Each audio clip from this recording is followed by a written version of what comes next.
Nope, nope, we're not losing to this guy. Oh my god, how? Imagine leaving $1 million house, like a $12 million house. For who you talking the guy to? said he didn't want kids. Who did that? Nikki Bella, she left a fucking $15 million house. Yeah, but who earned it? It was John Cena, cause he makes much more money than. $1,000 apartment. Just cause he didn't want kids. Yes.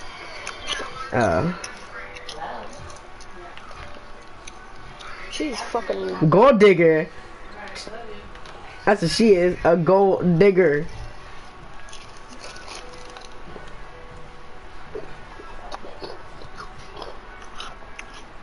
Imagine leaving John Cena for a nobody. Let's go, the guy quit. That's how you start off stream. Okay, there's opals on the board, so at least I didn't quick sell an opal. Please, okay, give me a pink diamond or opal. I would even take the diamonds, I just know these cards are awful.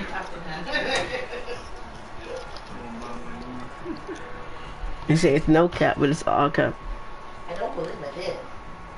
Oh, 3 tokens are on here. Richie, I got that phone to get you. That's fine. Yeah. I'm still gonna be salty for a long time because about that diamond shoe. The salt's never gonna go away. So you're pissed, right? What do you think? I wouldn't. I would if one card. I know, that's why I'm not. That's why I don't get that mad a bunch. But if it was an opal, my head would be going off. Quit saying opal's really like that, but you get like 7K. No, you get like 5. Yeah, 5 or 7K. One of those two.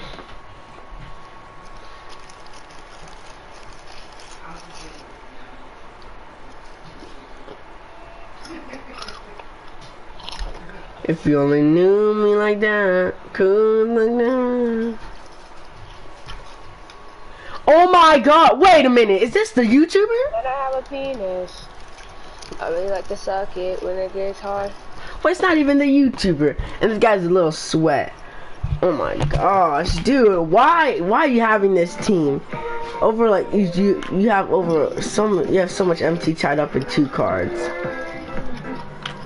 Are you off-balling me?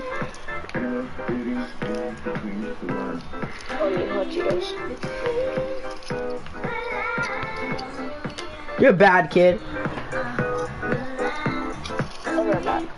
Okay.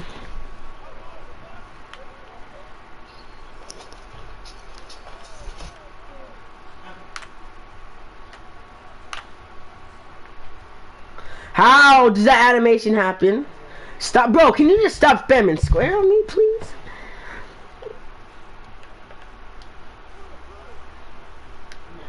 That's 3 points, let's go. Stop hanging on rim. No, now you beat me in transition. How does 47% covered? Oh, I got my phone out, I'm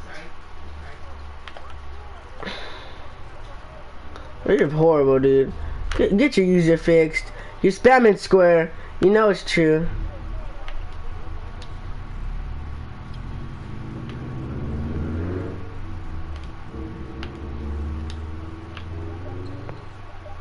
The boss movement.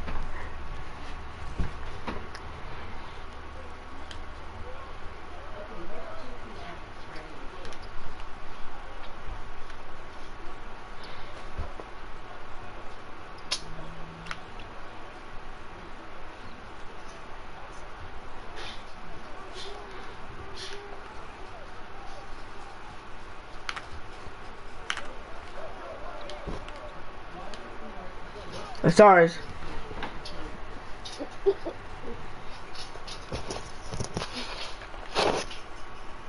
Bro, can you stop?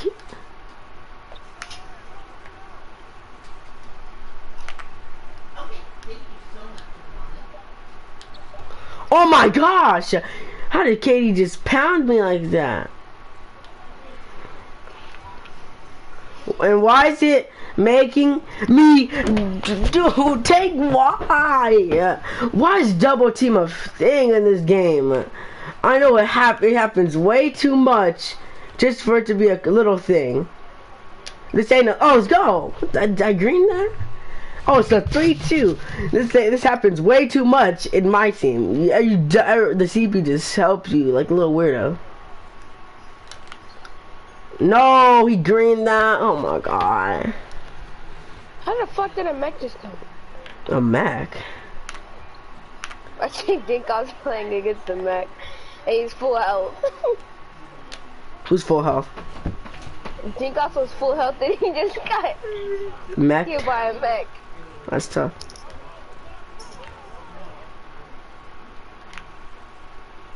That's a 2. I swear, don't say 3. Thank you. And how is he? Why is he? Who's leaving them open? That's a screen. Pumps are so much better than techs. Well, they were. Back in like season 10, they were way different. No. Yes. For me, no. You always used to use pumps. Says who? You know me? 10. Season Season 10. No, wasn't that combats? I like them because they're easier to shoot. The pretty much. Pumps. You said back before combat came out. I didn't play with you though. You did play with me. Oh. The first season that we ever played together in. It hit my hands. It hit my hands. We just added cross-platform.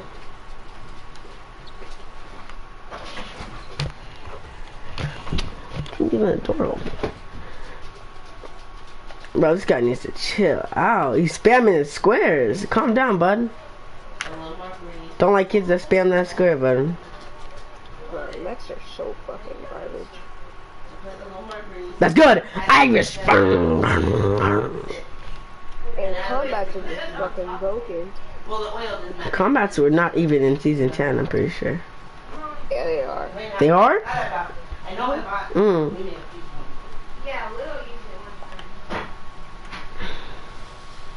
How does he keep getting me? Let's open. Gasol! Let's go! It's over. We beat him. Yeah, his team was over 1 million coins. My team's mostly free. Yeah, my team is free. I don't waste my coins. Oh my god, the light.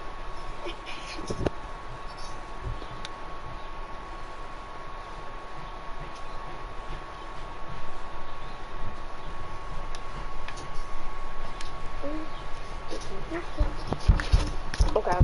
Oh, like how to climb arena points? No one even plays arena this year. Yeah, a bunch of people still play it. Oh, they do? Yeah, but I don't see. What's the point? That's just like asking to get even more studies on you. What the heck? What type of pack is that? No, I don't want that. Oh, it's a consumable. No, I don't want a gold consumable pack. I want a diamond consumable. No, oh, those are scammy.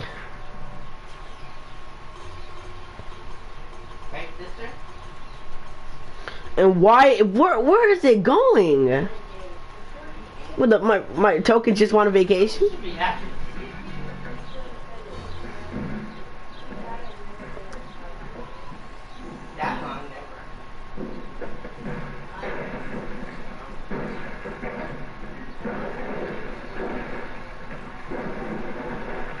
God dang!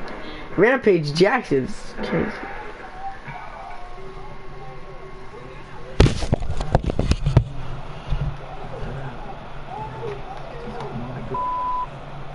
Walk up to you.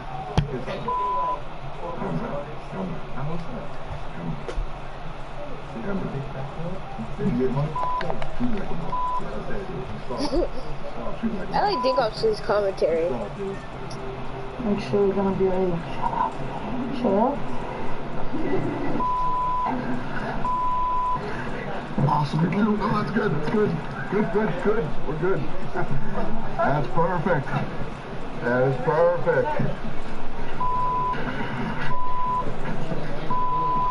Dude, Bro, everybody be having these Larry Birds. They got these Kobe's, these birds.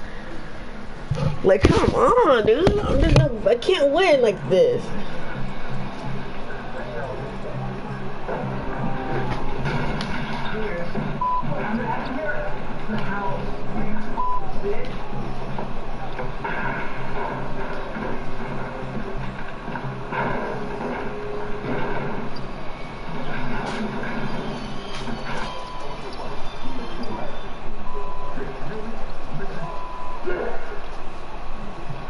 Dude, who's shooting from half court?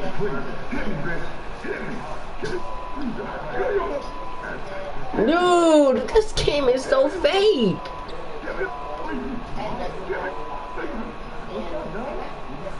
Oh my gosh. Like, you can't win this. Why? What are you doing? Are you drunk? You gotta be drunk on Hennessy or something. Like, I'm quitting. I'm not playing this. So no one likes this game.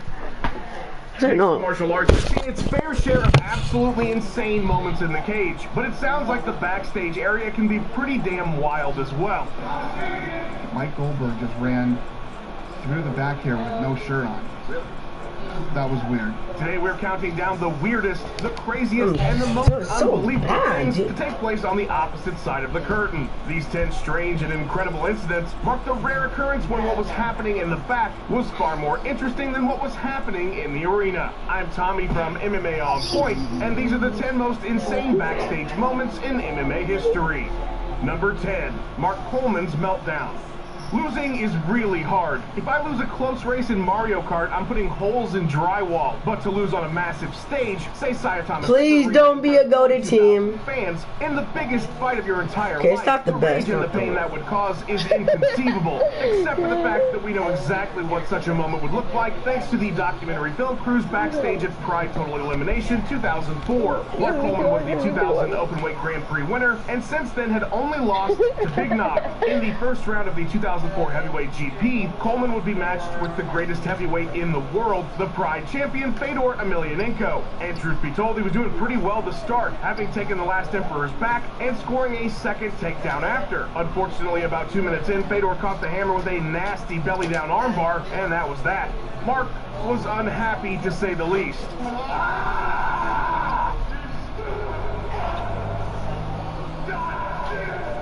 Now, Coleman is certainly known to at times be a bit quick to anger, but in such a situation, it was completely understandable. To his credit, he was very cordial with Fedor afterwards.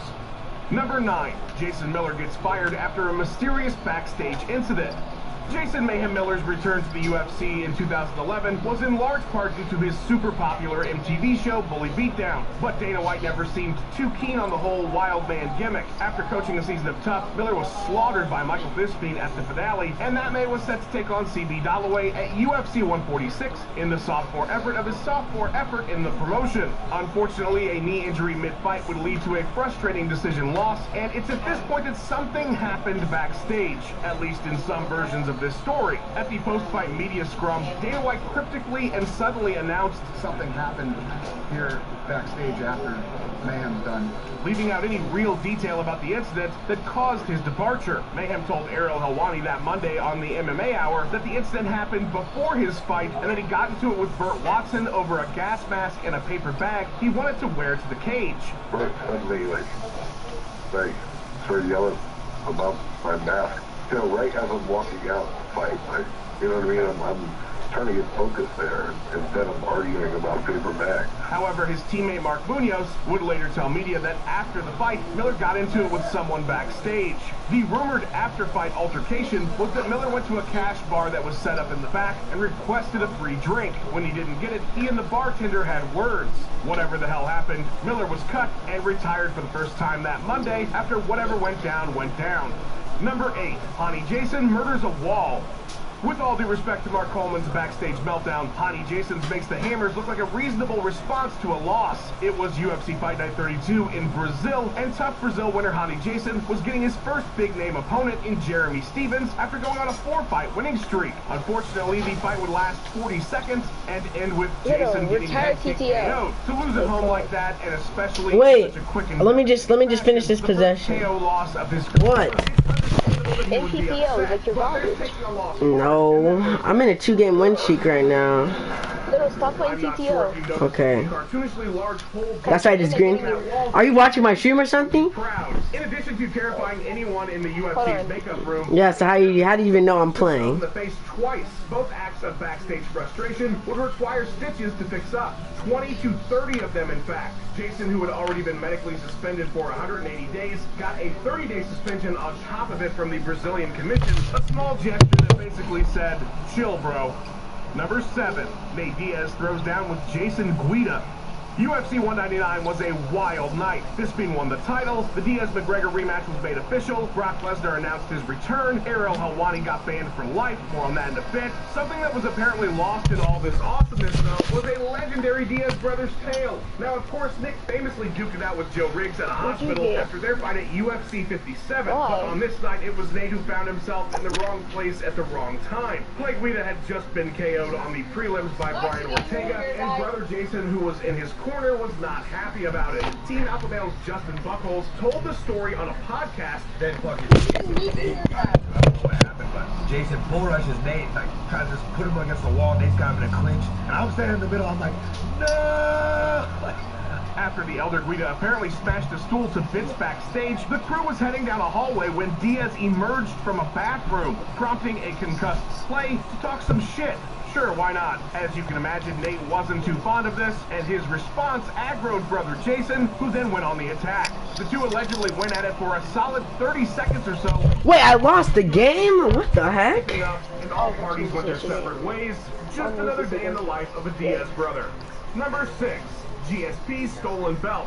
The ending of UFC 167 was a whirlwind of confusion and anger. After a razor-close fight between George St. Pierre and Johnny Hendricks, the judges gave the fight to the champion, who then gave a somewhat confusing and cryptic temporary farewell speech to Joe Rogan, and from there, according to Dana White, George stepped out of the octagon, straight to an ambulance, straight to the hospital. White then proceeded to go scorched earth on the judges, Nevada, and George's plan to walk away at the post-fight presser. Then, to the surprise of everyone, about 25 minutes into the press conference, in strolls GSP. Weird. After answering questions, or I should say, answering the questions Dana didn't answer for him, the presser ended, and St. Pierre would in fact take that break and vacate the title. But in the months after 167, GSP made some pretty wild claims about what happened backstage. The first came at a press conference in Quebec a month later. Speaking in French and translated to English, GSP said UFC PR staff told him he was not allowed to go to the press conference. St. Pierre even claimed everyone turned white when he arrived. As for that ambulance he hopped in right after he left the cage, the champ said he was completely fine, and 2 days later he was playing volleyball. After those comments, White would try to correct the record when, unprompted after UFC on Fox 9, Dana talked up with I'm so mad about confusion by his this. PR staff and the doctors backstage. And I'm sure when he told the story in French and then it got translated into English, you know, there was a little loss in translation. A few weeks later, GSP would make yet another claim on the French-Canadian show Infoman that while he was showering post-fight, someone from the UFC took his belt and he never got it back. Press conference footage does, in fact, show GSP beltless until someone brings it to the stage, and when he gets up, he leaves without it. Whatever happened after UFC 167, it was definitely worthy of our list. Number 5, Leon Edwards gets a three-piece. This has to be one of the few legendary backstage moments to, in part, launch someone's career into superstardom. After stealing Darren Till's soul with a left in the main event of Fight Night London, Jorge Masvidal was enjoying some of that sweet ESPN interview time with Laura Sanko when fellow welterweight contender and co-main event winner Leon Edwards just... Bro, what type of teams am I versing? Opal, LeBron, Kobe, Kawhi? Little, that's how you lose. No, yeah, I guess you're right. These teams aren't. Why am I matching up with them? Oh my god, stuff. This is just want me to lose. And he made that 21% cover. Jack shit in this game. It's so stupid. You're not gonna get a hit off me, so I gave him the three-piece with the soda. and just glide out of it, you know. Three-piece with the soda quickly became everyone's favorite thing, and the resurrection had begun. Masvidal's star was on the rise, but his unique charisma and propensity for handing out value meals was absolutely nothing new, as is evident from this interview Jorge gave on the MMA Hour 3 years prior. I'm known I got one of the best sucker punches in the business, you know. Sucker punches? Sucker punches. That's not a good thing to be known for. Hell yeah, it is in the street, it is. You learn to have like a really good sucker punch and a really good 50. Yeah, I don't know this guy's shooting. Number 4, Ariel Helwani gets banned for life. After Nate Diaz and Jason Guida apparently wrecked the place, Ariel Helwani was hanging out in the media room backstage and putting out some fire tweets. He broke the news on the Diaz-McGregor rematch, and then he got the scoop on Brock Lesnar returning at UFC 200, something the UFC would officially announce later on the broadcast. As it turns out, Zupa wasn't too happy that the nose had stolen their thunder on the announcement, and it caused some serious infighting amongst the execs about who leaked the info. So after a meeting with DFW himself, Ariel, along with his fellow MMA fighting crew of Esther Lynn and Casey Lighton, were escorted out of the arena. How? According to Helwani, Dana told him, "You're too negative, go to Bellator." Now, trouble had been brewing in Paradise for some time. Ariel was fired from Fox that spring per the UFC's request, and it sounds like the Lesnar drama was just the last incident in a long line of them between the two parties. That Monday, Helwani did a major sports media tour and took to the MMA Hour to vent and spill the beans for 2 full hours, getting pretty emotional at the end. I'm not going anywhere. It's going to take a lot more to get rid of me. Later that same day, the UFC would release a statement saying the lifetime ban, which only lasted all of 2 days, was now lifted, but they still felt Helwani was in the wrong. Things cooled down, kinda. White made fun of Ariel on the first ever episode of the UFC Undisputed podcast, and the promotion had Helwani removed from the Maymac press tour. I don't think they're going to be sending each other Christmas cards. Bro, stop! Just spamming Kobe Bryant. Kevin Randleman has the unfortunate distinction of being the only fighter in UFC history. Oh my gosh! Stop! I hate 2K. Dude, stuff's fake. It's in a real basketball game. Bro, can you stop spamming square? And smashed his head into the floor, which unfortunately wasn't made of marshmallows and rainbows, but concrete. If you've ever seen Kevin jump, it's a wonder. I'm tired of this. I want to quit so bad. Way down and threw up in the ambulance on the way to the hospital. That's never a good sign. After determining he was concussed, which is super bad for you. Super bad. The fight was of course canceled. Not that they bothered to tell the audience. After the promotion ran out of fights for everyone to watch, the doctor was interviewed informing the viewers of the mishap. This moment has sadly been deleted from Fight Pass. The show was such a bust, DirecTV wouldn't even let people rent a replay. 2 pay-per-views later, Randleman would keep his feet under him and defeat Hizzo via unanimous decision at UFC 26. Number 2, the Crazy Horse tape. Charles Bennett. Yo, bro, can you stop? Calm down, kid. Just spamming that little square button. Really saying something. He's known for his insane antics both inside and outside the ring, but his most stupid, get up in the air, you bum. What happened backstage at Pride Shockwave 2005. It was a big night for Shoot Box team, as Vanderlei Silva was set to defend his middleweight title against Ricardo Arona, who had defeated him earlier that year in a non-title fight. Bennett had fought on the card earlier, and the two was that a foul? In the same backstage area, while Vandy was warming up. After Bennett and Cristiano Marcelo had some words, a quick fight broke out that ended with Marcelo putting Crazy Horse. Let's go! We're up! Let's go! 15 to 14. This legendary video on their website, but this is not where the story ends. Bennett claims that right after the camera started, dude! Oh my gosh! Mike, I can't stop that. He would maintain this story for years, and over time, other fighters have corroborated the story, although it's still unclear if it actually happened. My guess is let's go! Even so, 3-pointer, okay. Before his bout at the Ryzen World GP in 2016, no 3. You know this kid wants to. Backstage altercation between the two. May this feud never be resolved. Number 1, Conor McGregor fights a bus. Come on now, you knew this had to top the list. This notorious backstage incident has a stupid and long history, including another backstage incident. The trouble started when Khabib Nurmagomedov called Conor McGregor a chicken in his post-fight interview at UFC 205. Now for you and I, being called a chicken is about as harsh as being called a toucan. But for Marty McFly and apparently all of Russia, it's one of the worst insults you can possibly say. I'm not even kidding. It's so offensive to be called a rooster in Russia that it's rarely used by anyone as it's deemed too harsh.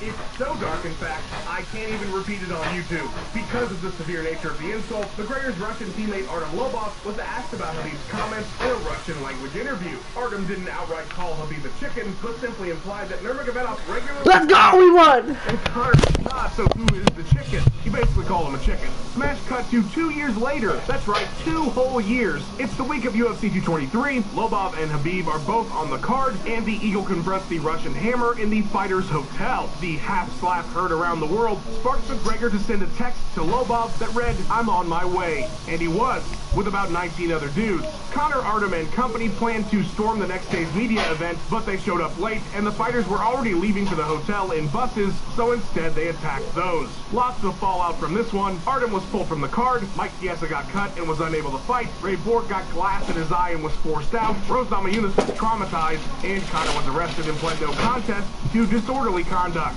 Oh, and in part... Please give me a player! UFC 229. All because someone... Oh, it's a pack, but it's a garbage pack. Not a chicken. Just look it up. Pack's garbage. Thanks for watching. Please give us a like and subscribe. We've got 3 new videos or more for you every single week. Let us know what you thought of the video in the comments below. Huge shout out to Max Randall for editing this video together. Follow him on Twitter at Max_Randall. Follow On Point. Give me the pack, thank you. It's only standard, but I can get some silvers from those. Silvers are good.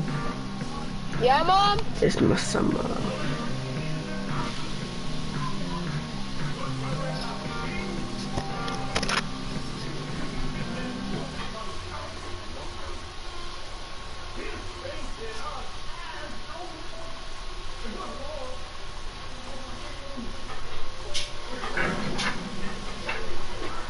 Rising to popularity in mixed martial arts is such a long shot. Not only do you have to win fights against... Why is that?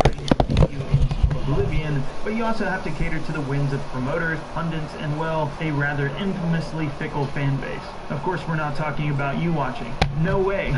You're all clearly very well balanced, educated scholars of the sport. Just kidding, you're all evil. That balancing...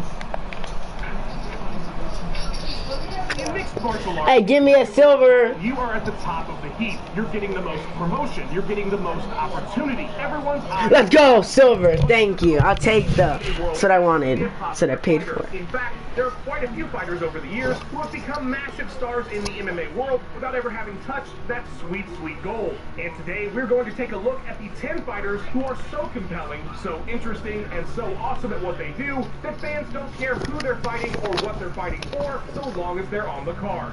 I'm Tommy from MMA On Point, and these are the 10 most popular non-champions ever. A quick note, we are not counting tournament wins as world title victories because that's not what they are. We are strictly referring to divisional title holders in major MMA promotions. On to the list. Number 10, Jason Miller. Jason Miller might be more known now for his litany of legal issues and Oh, this guy's like appearance on the MMA Hour. 1,000.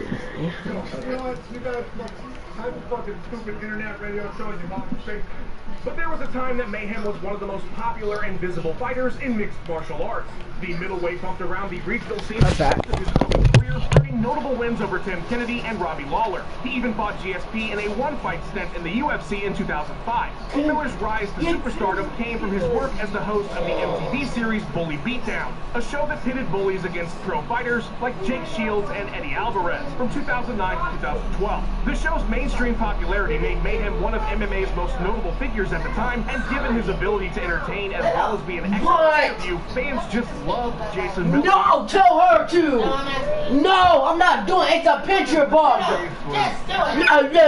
No, it's a picture bug. I did that hard. Is Mia that weak for you? Is she that waste of a kid? She can't pick up a picture bug? Oh, Mia's so scared, isn't she? She's real tough, isn't she?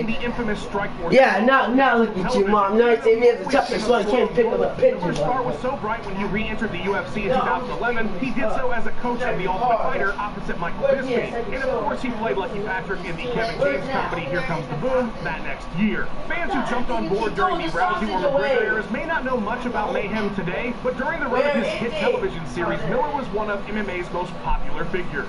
Number 9, Tank Abbott. If you were to ask someone what a street fighter looks like, they would probably we draw up something like Tank Abbott, a big mean sumbitch who looks like Shut up. Don't talk to me. And is looking to knock someone's head off. Abbott's favorite pastime was beating the shit out of people, so once the UFC caught wind of this brawler who looked straight out of an action movie, they threw him into the mix at UFC 6, and he became an instant fan favorite with his heavy hands and 17-minute battle with Olaf Taktarov in the tournament final. From there, Tank would be a mainstay in the UFC through 1998, where he remained ultra popular, even being asked to headline UFC 15 last minute for the world title against Maurice Smith on just a few days' notice. Tank would come up short, but he did drop Smith early in the fight. During that period of time, Abbott's persona and image were to the mainstream public what a cage fighter was.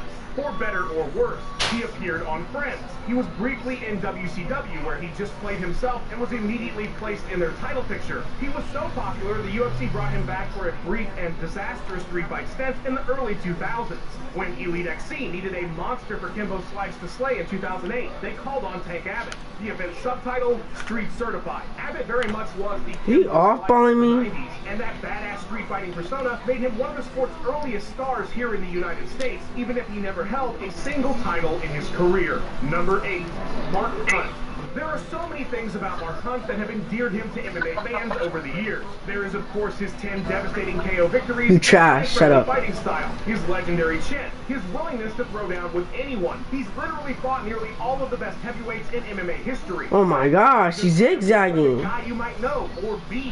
Whoa, oh my gosh, she's zigzagging. Oh my gosh, it sucks. He sucks, dude. Look at me, I'm just... Mark Hunt can do no wrong, and he's one of those beloved fighters that fans will probably buy beers for at any bar in the world for the rest of his life. He doesn't say much, but his blood and guts style has made him an all-time favorite since his days in Pride all the way through to the UFC. After losing... That's so dumb.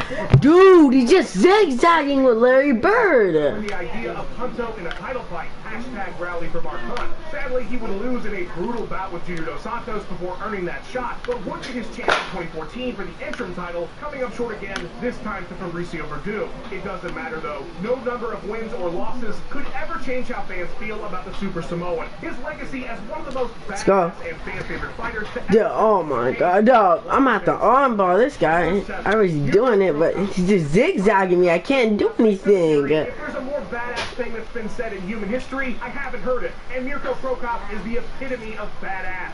Tough as nails, stoic, able to take someone's head clean off. He looks like a fucking Terminator and he fought like one too. Deadly precision, seemingly unkillable. Let's go, he missed. He airballed. Terrorist unit for 6 years. For fans who only knew Cro Cop for his UFC run starting in Let's go! They really missed out on how truly terrifying and awesome this wild boy was in Pride in K1. He was beloved in Japan. The Croatian scored 29 KO TKOs in Pride in K1 in just a 5-year span. That is a whole bunch of head trauma. Cro Cop was killing everybody, and he fought the best there was to fight. He came up short of gold in Pride twice against Big Dog as well as Fedor in a legendary bout, but he did win the Openweight Grand Prix in 2006. Give me those ankles, hey! He was no longer the force of nature in the US that he was in Japan, but he was still a fan favorite, and his reputation as an absolute murderer stayed with him long after his prime. But did his prime ever end?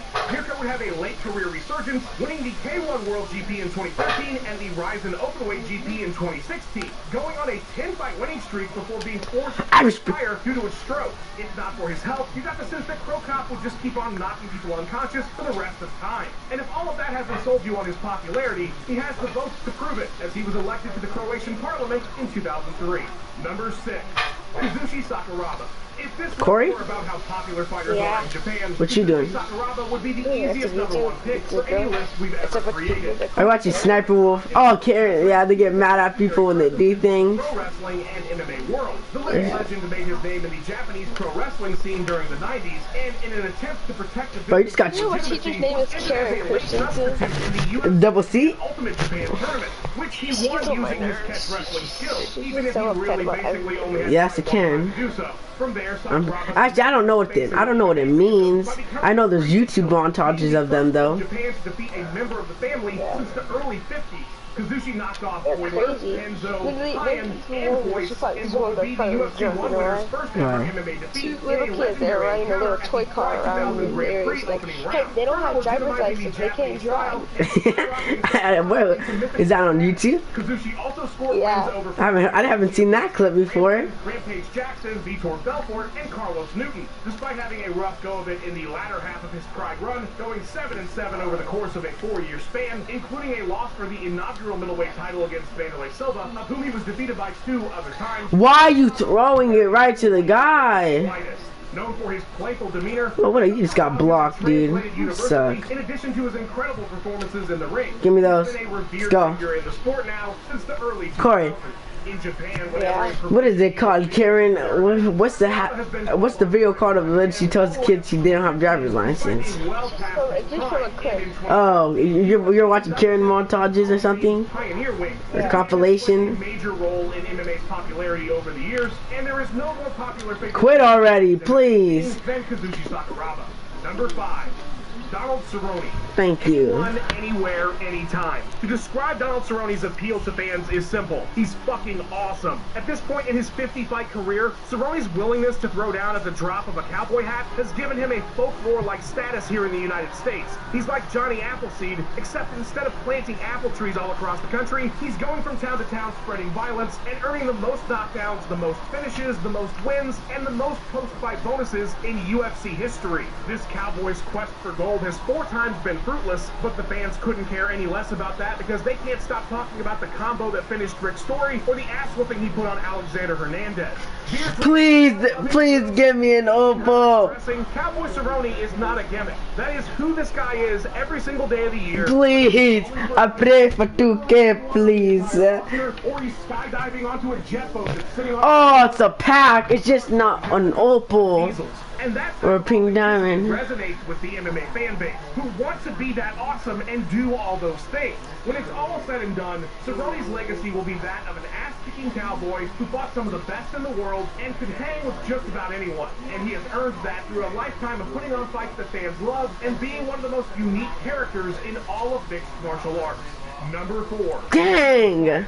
When I was a high school English teacher, a student once asked me who would win in a fight if the 2 fighters were the same size, George St. Pierre or Kimbo Slice. I had that student expelled immediately, but the fact that he was even asking me about Kimbo Slice's chances against one of the greatest fighters of all time is a testament to just how popular Kevin Ferguson was during his career. Kimbo became famous as the internet became more accessible and web surfers naturally started looking for videos of people beating the shit out of each other. And there was a whole bunch of videos of Slice doing exactly that. The Bahamian-born brawler quickly became an internet legend. If you didn't know anything about professional fighting, which the vast majority of people didn't, Kimbo was the baddest motherfucker on the planet. How? Dude, stop, EA. Exposure as such, his notoriety would turn into big bucks, as right around the time he was showing up in everyone's inbox, MMA was seeing a surge in popularity in the US, and thus Kimbo Mania began. Slice was on the cover of ESPN the magazine. Why can I not get the pack? Pack sucks too, so I don't know why it's so hard. Wow, I hate this game.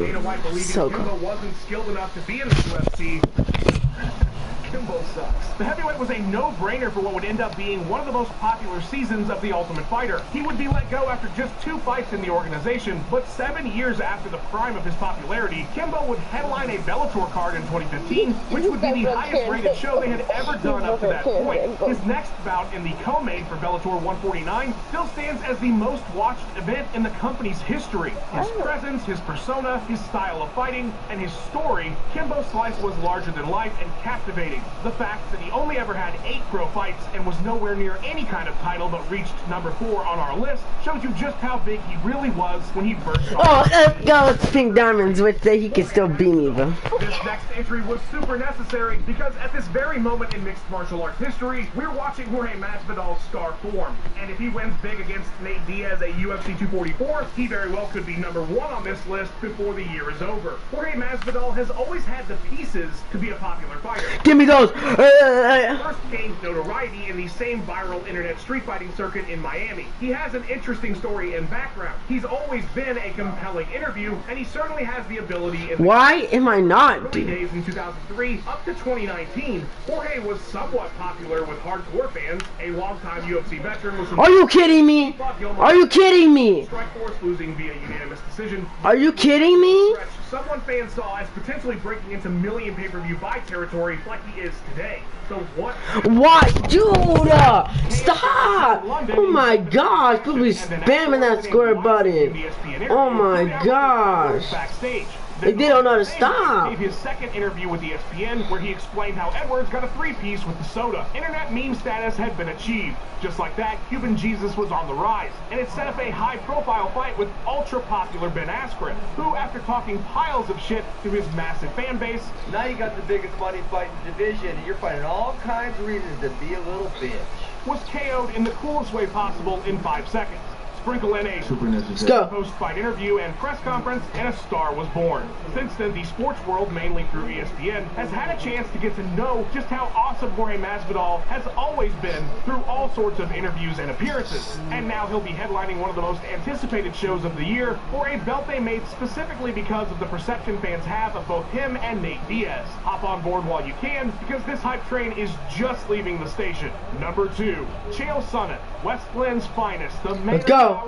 He missed. Let's go. I am of course talking about Chael P. Sonnen, and the P stands for excellence. A strong amateur wrestler out of Oregon, Chael started his career as another face in the crowd. He had a brief UFC run. He came up short in the WEC for the middleweight title. Hardcore fans knew he could go. Let's go. Most anyone else probably hadn't even heard of him. Cut to early 2010, and Chael's on a 3-fight run in the UFC and primed up for a title fight at middleweight. Anderson Silva's popularity as champion was in a weird spot, as he had just put on a confusing performance at UFC 112, and Dana White was not happy. You said left in the 4th round, and I gave the belt to Ed, and I said, you put it on him. I'm not doing it. Then, seemingly out of nowhere, Sonnen begins a scorched earth campaign against Anderson Silva in every interview on the radio, TV, and anywhere else people would listen. He's got a black belt under the Nogueira brothers.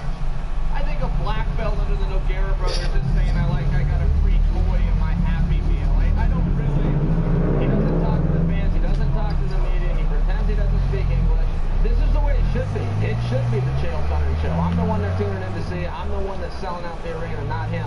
Suddenly, the UFC has something to market for Silva's next title defense. Sonnen was building up this fight so much in ways that fans had never really seen before that UFC 117 ended up being the must-see event of the year. Even more so, he backed up all that talk with what would end up being one of the most memorable bouts in MMA history. He would come up short, but at that point, Sonnen was so popular, even getting suspended for a year because of a failed post-fight drug test didn't slow him down. 2 years after their first meeting, the second fight between Sonnen and Silva was even bigger, again in large part due to Sonnen's ability to captivate fans who either hated him or loved him. His next fight would be for the light heavyweight title, a division he hadn't fought in since 2005. Sonnen is one of the most influential figures in MMA history. He is the godfather of fighters like Conor and the many that will follow him. He very much paved the way for that type of promotion, that type of cleverness in selling an event. There has not been a controversy or a loss that seems to put any kind of dent in Sonnen's popularity. They don't call you the bad guy for nothing.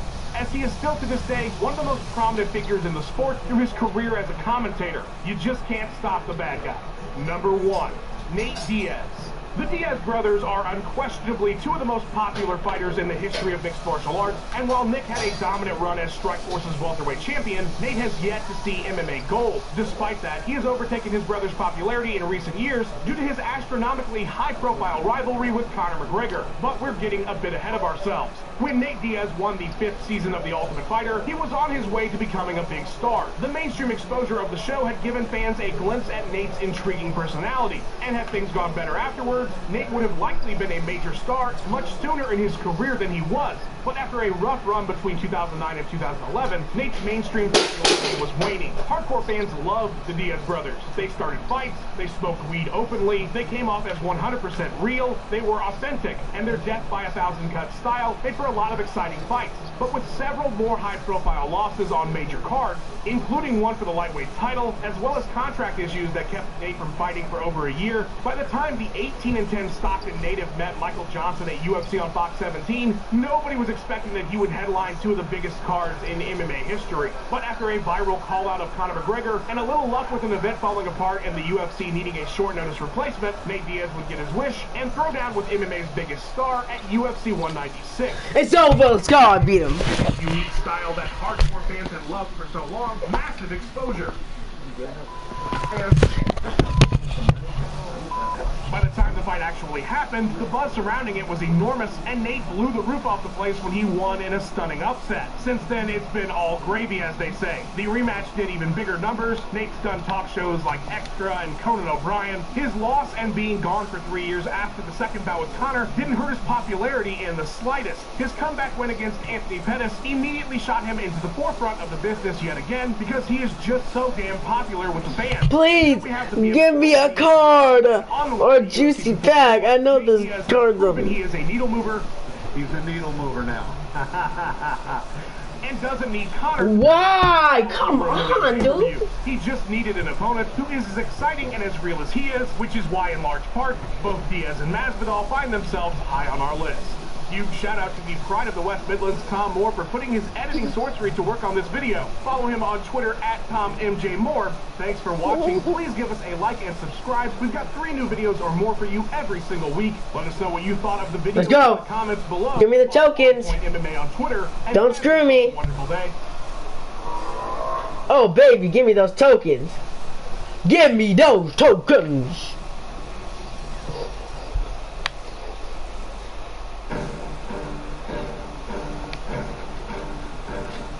5 tokens off of that?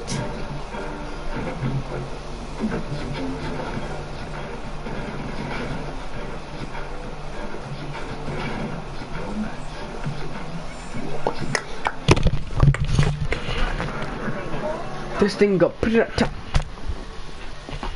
Come on, how many tokens do I need? About mixed martial arts and a knockout finish. I'm not talking about those times when the referee jumps in and saves the fighter from taking any more punishment. I'm talking about the lights getting shut off. Out cold. Nobody is home. It's horrifying and fascinating, and you feel a bit bad about the whole experience, but you want to see the slow motion replay. There are no fighters that inspire more awe from their contemporaries and the crowds than those with the sheer power to consistently deliver these terrifying finishes. And today we're going to be counting down the 10 fighters that have been lugging around cinder blocks for limbs, the ones who put their opponents down and keep them there. I'm Tommy from MMA On Point, and these are the 10 heaviest hands in MMA history. Alright friends, I want you to brace yourselves because this one is going to get heated. Chances are there's a few fighters you're expecting to see on this list that won't end up on here, so they're getting honorable mention. Chuck, JDS, Yoel, Stipe, they are all lethal on the feet, but the ones on our list are more feared for that single heavy blow that puts an end to the show. Fedor, again, absolutely one of the most feared strikers in MMA history. Not a ton of go-to-sleep knockouts. Same goes for the left hand of God himself, Conor McGregor. Probably the most controversial exclusion. Yes, the Aldo finish is iconic and it's a KO. Yes, the Cage Warriors finish, also pure murder. I'm not saying he's not a heavy hitter. I'm just saying the majority of his catalog are impressive TKO wins where the referee hopped in and saved his opponent. But all of these fighters were considered for spots and very narrowly missed inclusion. Let's do this shit. Number 10, Johnny Hendricks. Sometimes it only takes a few finishes to grow the legend of terrifying power. One doesn't need to have 300 KOs, but if you select an impressive ones, and suddenly you have a reputation for being a heavy hitter. Case in point, Johnny Hendricks. D1 national champion wrestler, big stocky guy, certainly powerful, but nobody realized he had dynamite hiding in his glove.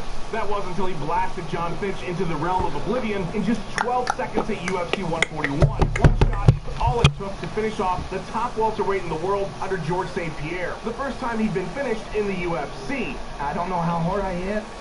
I've been throwing about 80% here lately, and today I just wanted to let it fly and see what happens. Less than a year later, he would... How? No!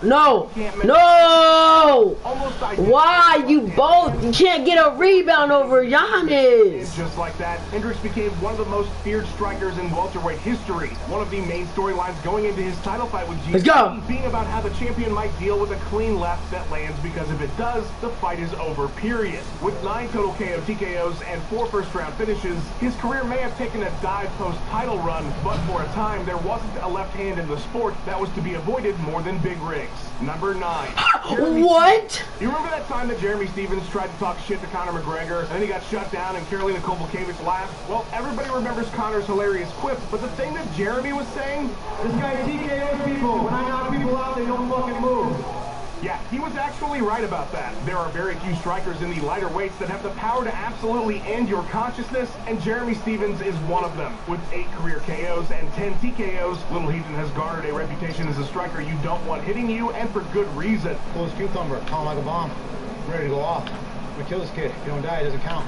Marcus Davis, dead. Dennis Bermudez with a flying knee, absolutely incredible. He brutalized Josh Emmett. He finished RDA, and that was in the 3rd round. He keeps his power, a sign of how devastating his strikes are. My favorite Stevens finish, though, is his head kick. Bro, oh my gosh, though, you play off me. 2013, I mean, he's just gone. He's not there in any way, shape, or form. Stevens dang. but there's no doubt He's just straight off balling. I can't do anything. Because it only takes one big shot, and he can deliver it at any time. Is he on balling or off? Bro, stop! Oh my gosh! Melvin Manhoff murdering your childhood hero Kazushi Sakuraba in a fight he absolutely should not have been in. Look at me mask of my boy. That finish may be one of the most notable of Manhoff's career, but he has plenty to go along with it. In his kickboxing career, 27 KO TKOs. In MMA, he scored 11 KO finishes and 18 TKOs with 26 first-round stops. This is a bad, bad man. In his absolutely bonkers all-time classic fight with Cyborg Santos at Cage Rage 15, he scrambled his opponent's brain so badly, he thought he was winning. Bro, he just, oh my gosh, just yawning. It's so broke, yo. You have to get that. You can't be honest. Mark Hunt, it was his first ever KO loss. That's a man who ate. No! Stop, bro! You're spamming square! I have no chance! Oh my gosh! This game is bad. He's just spamming his square with his Giannis. I even got an arm ball him because Giannis can't even shoot. From his career in the early 2000s to present day, you do not want to get touched by Melvin Manhoff. Number 7, Igor Vovchanchyn. So you know that era of MMA in the 90s where it just wasn't really popular yet, but all these countries around the world were putting on super violent fights, and guys were doing shows like 3 times a week and getting paid in beer? Igor Vovchanchyn was the scariest part of that era, I promise you. First of all, let's talk about his kickboxing career. 48 KO TKOs. That is a oh my gosh. In making people sleep. In his MMA career, 12 KO finishes and 29 TKOs, nearly all of those in the first round as well. He scored 8 KOs before entering his incredible Pride run, and these fights are madness. Here he is attempting to murder Adelson Lima, and there he is fighting giant freak Fred Floyd, 340 pounds. Watch him. Please! Dude, come on! Oh my gosh. Being a badass. Gave Gary Goodridge chicken legs. He was Mark Kerr's first ever loss at Pride 7, and the Smash Machine got shut off, but the knees were... Calm down, kid. You're spamming your square. Scored 3 absolutely devastating KOs. Wait, I don't gotta always answer you. Best being Francisco Bueno. The guy got hit like 5 times. What? His TKOs are all nasty too. He was just a mean, devastating striker, and definitely the best of the old school heavy hitters. If you say my name and I don't answer, that means I'm probably He told you he was a monster. Why don't you just turn off your PS4? Unique distinction on this list, having his most famous why wouldn't you? From a punch or kick, but an absolutely mind-bending slam against Ricardo get dunked on. Critical Countdown 2004. And while that finish demonstrates the raw strength you're dealing with when you step in there with Jackson, he's got plenty of stops from strikes to go along with it. With 7 career give me that. TKOs, Rampage has been a terror in every era of his career, be it Pride, the UFC, and even Bellator. And with 18 first-round stops, you're pretty much fucked if he touches you in the first 5 minutes. Kevin Randleman, Marvin Eastman, he KO'd Joey Beltran in Bellator. That was the Executioner's second KO loss ever. Baby at UFC 92. Out. Cold. Of course, he absolutely crumbled then champion and megastar Chuck Liddell to secure the UFC light heavyweight title. One of the most shocking things we'd ever seen. In his blood feud with Rashad Evans, the only good shot he landed nearly won him the fight. And further proving his reputation is warranted, John Jones damn near ran to the other side of the cage whenever Page was in any kind of range to land a big shot. Jackson is violence personified, and any holes in his game he's made up for with pure power. Number 5, Dan Henderson. Shuffle, shuffle, H-bomb. Everybody knows it's coming, but it doesn't matter. If Dan Henderson hits you clean with that overhand right, be it at middleweight or light heavyweight, you're getting annihilated. He could probably put down a rhino with that shot. Are you kidding me? Oh my God, he pulled a chair on me in my team?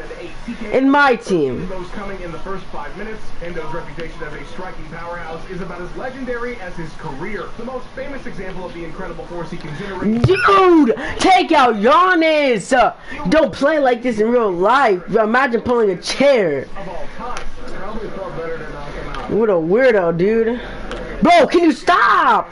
How many? That's 4 fouls. How is he not gone yet? How is he not gone yet? 205 pounds. This wasn't Pro Cop finishing him at heavyweight. Let's go. 3-pointer. Let's go. Yeah, we got a game point for you. Fedor, Shogun in their rematch. Tim Bosch, but the one finish that always amazed. No, it's 18-14. It's game point for me. But you know, this kid's just spamming Giannis. Like, it's not fair. I'm still up by 2, but God, and he has slashing takeover. Well, he just got it. No, the pink diamond. I have that Giannis too. It's a free one. No! He stole the ball. No, it's tie game. No, bro, back off of me, you weirdo. It's out of bounds. Oh my gosh! It's made me step out of bounds. Oh my gosh! This game is horrible. Hell no. Oh, he missed. He missed the wide open 3. Stop the fight himself, and he's done so time and time again. Yosuke Nishijima in pride, Chris Tuchscher. Oh my gosh. Roy fucking Gasol! Gasol! Oh, we got the rebound. Those are just some of the names he's put away. Garrett Lewis, Bigfoot. Come on, bro, hit a shot! Hit a shot, dude! My T can't hit a shot. Bro, wait, he out! That's 5, he has 5 team fouls! Is it 6 to get out of here? Oh my gosh, he should already be out of the game. Cause if you get, oh my God, he stole the ball again. This man never saw the second round of. Let's go! We stole it. No, we blocked it or something like that. Brock Lesnar at UFC 116. Dog, bro! A foul! Oh my gosh! Oh my gosh! This D2 national champion wrestler / Let's go! Oh, it's a 2. Okay, I'll take it. The only reason he isn't higher on this list is because his candle burned bright for such a brief period of time. But had his back not given way, there's a good chance Carwin would be putting people's lights out well into 2015. He made a 3-1. Giannis? Are you kidding me? It only took 4 fights in the UFC with 4. I need to get a 3 to win right now. This guy has bro, stop! He should already be out! He's spamming that square! That championship bout, and then Carwin would punch himself out trying to get the finish. But had he landed cleaner, UFC 200 would have been the return of nobody because Brock wouldn't exist anymore. Like the Super Shredder in Turtles 2, Shane was sadly not meant to last long in this sport event. Let's go! Let's go! We got it! Oh my gosh! We have to let him get it too. No 3s. The thing about Anthony Johnson is he's been a terrifying problem since he was fighting at 170 pounds, and that power would only grow as he grew. Rumble made his UFC debut by knocking Chad Rainier out absolutely cold in 13 seconds at 170 pounds. So the precedent was set right out of the gate. His second fight lasted less than a minute as well. Same result. Wait, that's 16 fouls! Oh my gosh! He should already be out of here. Rematch and Charlie Brenneman. Except that money, don't forget one thing. What? A good supply of body bags. But he had a weight problem, so he's out of the UFC by 2012. In the World Series of Fighting, he is a destroyer. Look at DJ Lenderman. We won! Let's go! Let's go! 2, he breaks Andrei Arlovsky's jaw in their fight, and then finally he gets back to the UFC. Woo! This is where his power starts to become legendary. He puts down Lil Nog, brutalizes Gustafsson on the ground. Please give me a play. On the ground. Jimmy Manawa gets it. Poor Glover Teixeira gets his tooth blasted into the upper atmosphere before napping. In his first title fight with DC, he... Okay, please just show me a card. I know there's cards on here. Okay. Oh my God, please, I'm begging you.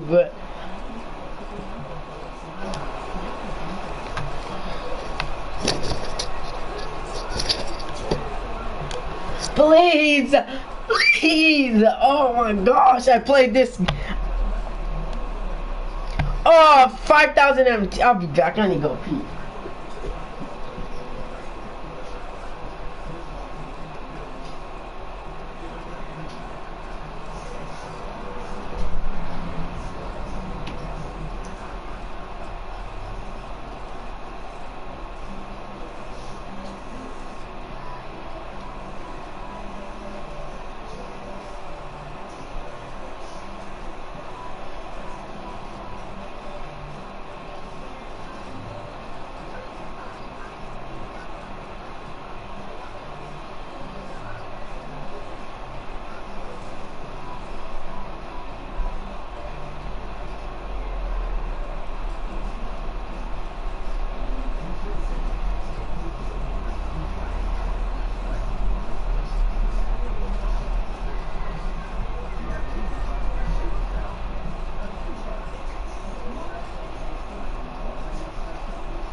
Oh, please. Okay, there's 5K in here. It's not a pack or a player, but can help me get what I need. So land it right there. Okay, go in the middle now. That looks good. That looks good. Doesn't mean. Let's go. It got out of the blue. Okay, now you guys can. EA, stop, please. I think I got it. I think I got the 5K. Nope. Let's go. I got the 5K first try. Okay, now there's 5 more K on the other side. I'll take these. Slap him silly. Yep, from drummer. I ain't turn up when it's for drummer.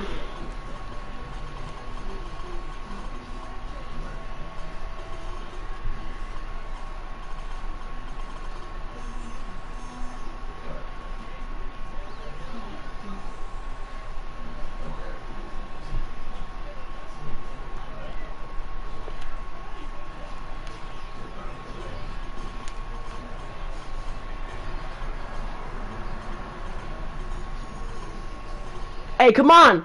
Hey, don't hit the peg! Oh, you little... Let's go! 10K! Yes, sir. My name Lichki. I'm the GOAT, please.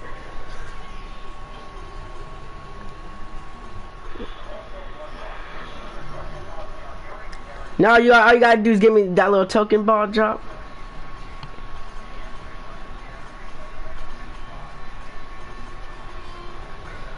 Oh no!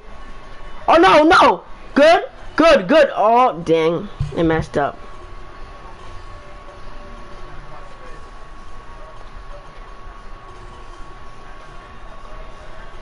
Let's go! Got the token. Okay, now you guys can land already, okay? Oh, actually, no, give me all the... Oh, baby! Oh, look at that, all that empty. Holy man, you're fucking cracked. Oh my gosh! Okay, there. Dang, what took so long?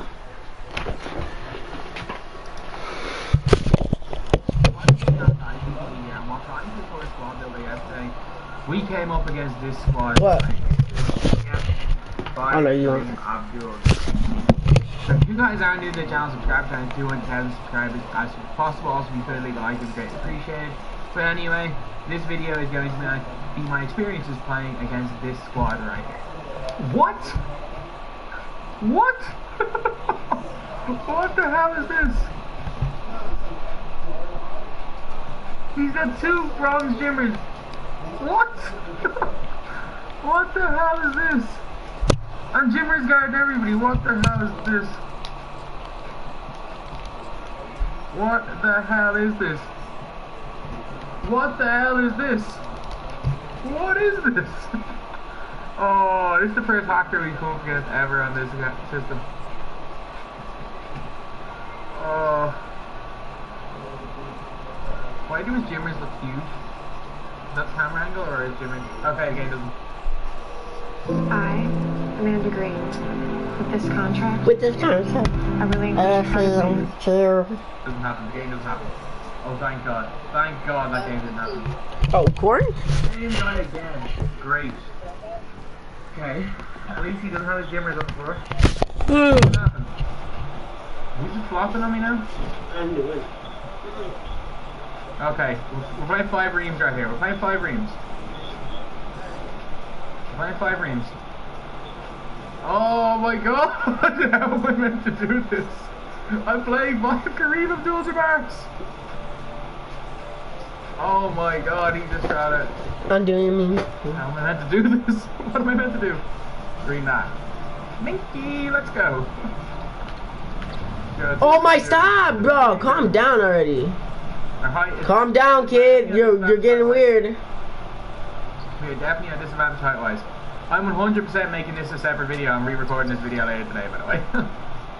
And he goes in greens right there. Good shot with his ream. Oh man, these Koreans.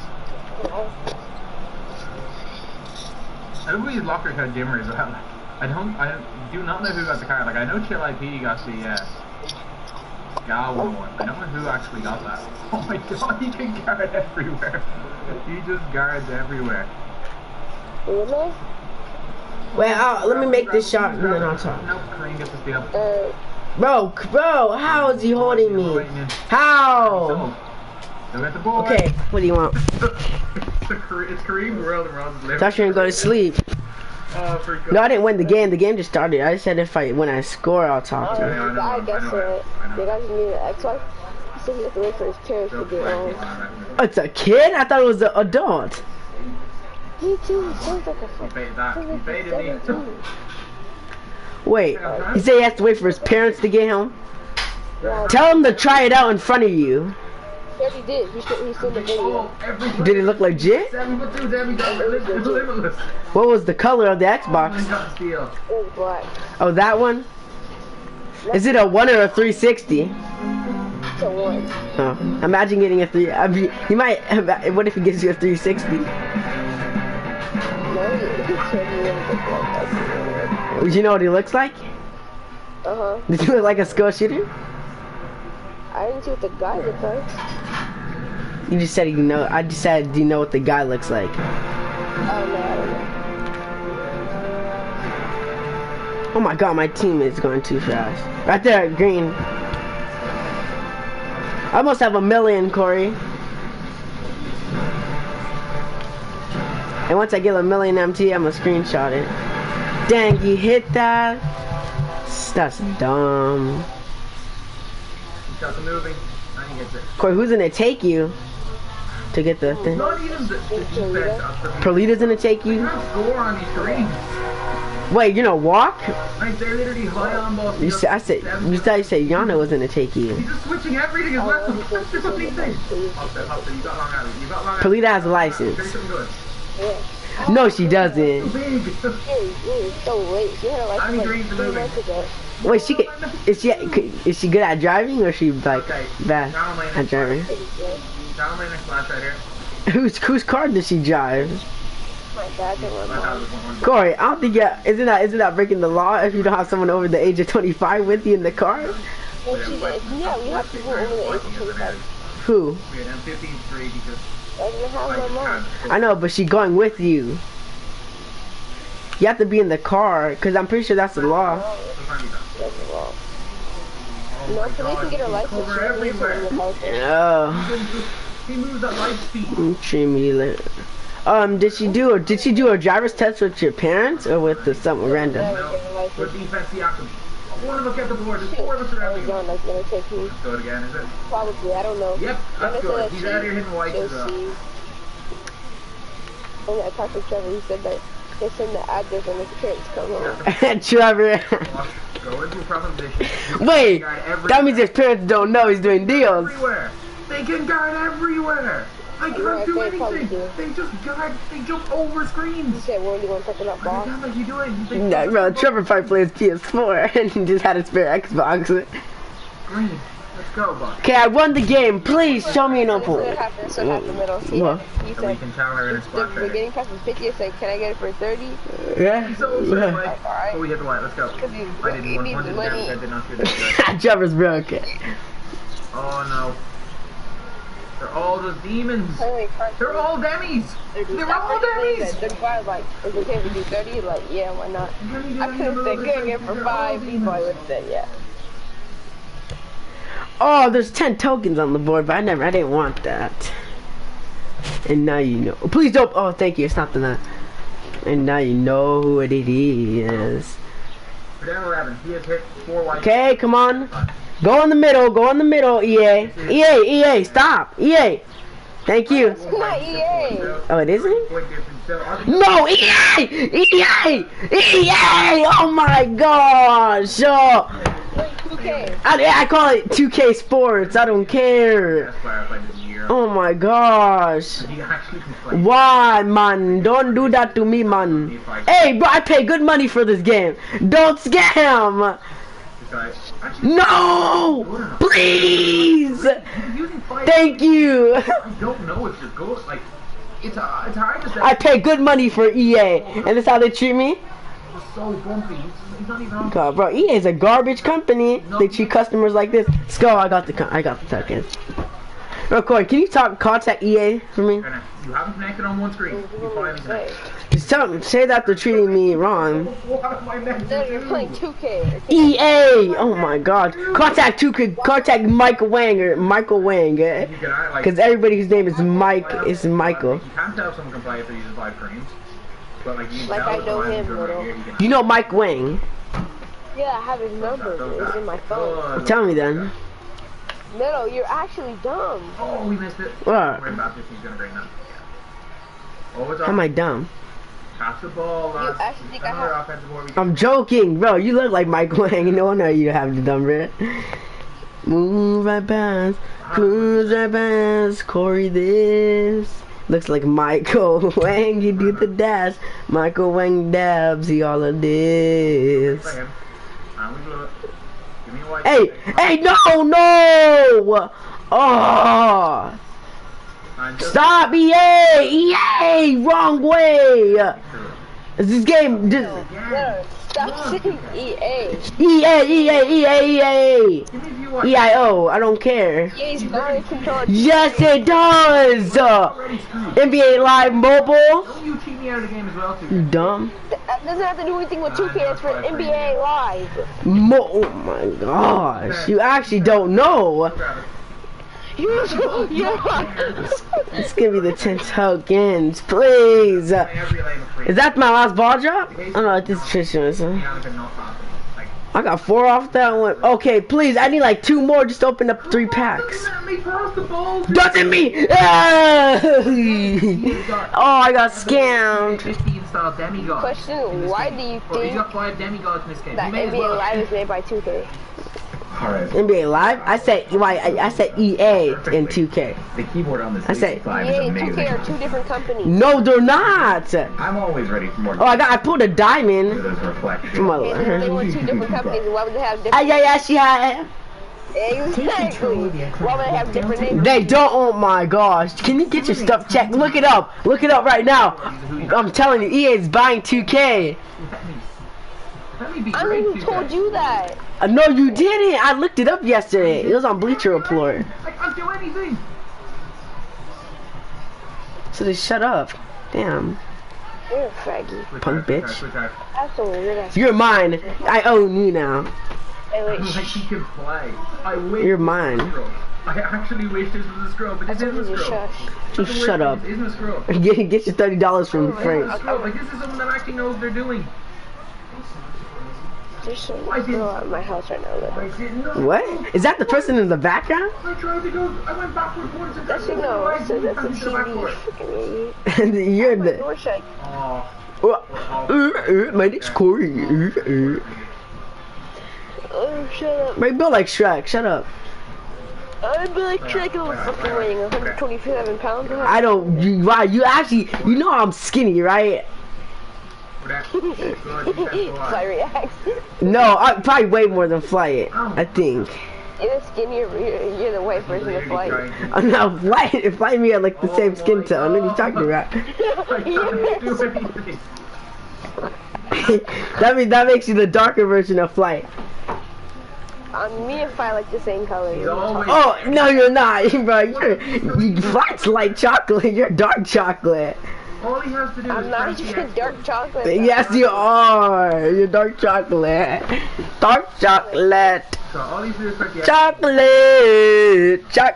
And he's gonna get in lane.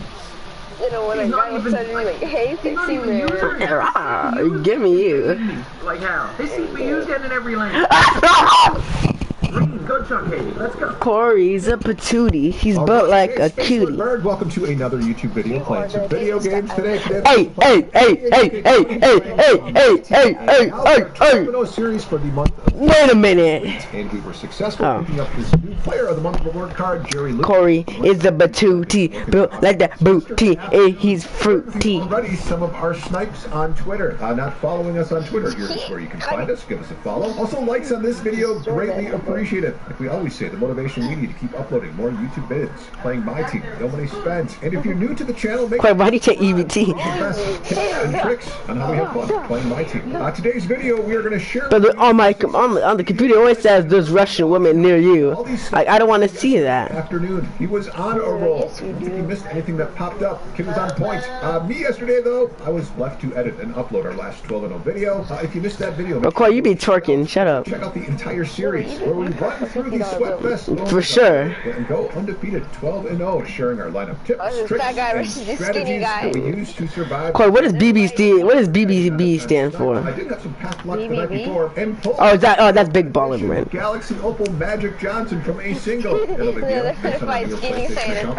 A fat dude and a skinny? Who thinks gonna win? Rashard Lewis sniped. Absolutely unbelievable. Got the card for 85,000 MT. And yeah, he probably. Over one. Skinny guy might win because speed helps. MT bounced back perfectly timed because a couple of days before that I had locked in a lot of MT for Galaxy. The skinny guy's beating him up? In our opinion, it's probably Trevor. Right now. But to rely on snipes like that Opal Rashard Lewis, difficult, an extremely rare occurrence. Just happened to be in the right place at the right time. And when we got it, it just kind of fell into our lap. And you can say we were pretty fired up to get it. And we posted a vid on how we got the card, where we show you the filter that we used to target it and replay the snipe, showing the was Trevor there? And crazy luck. But what about sniping that does not require crazy? I'm back. No one's here yet.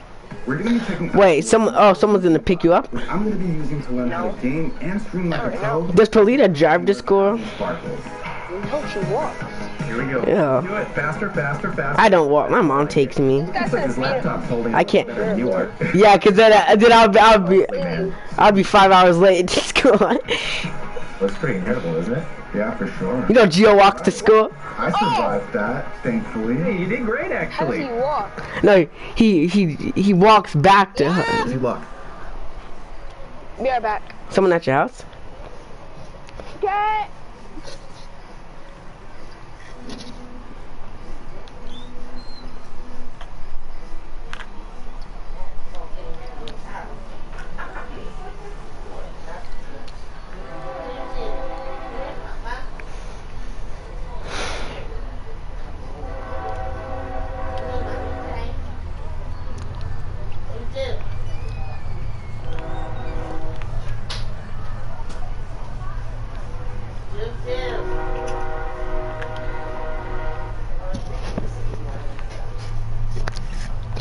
Someone there, Corey?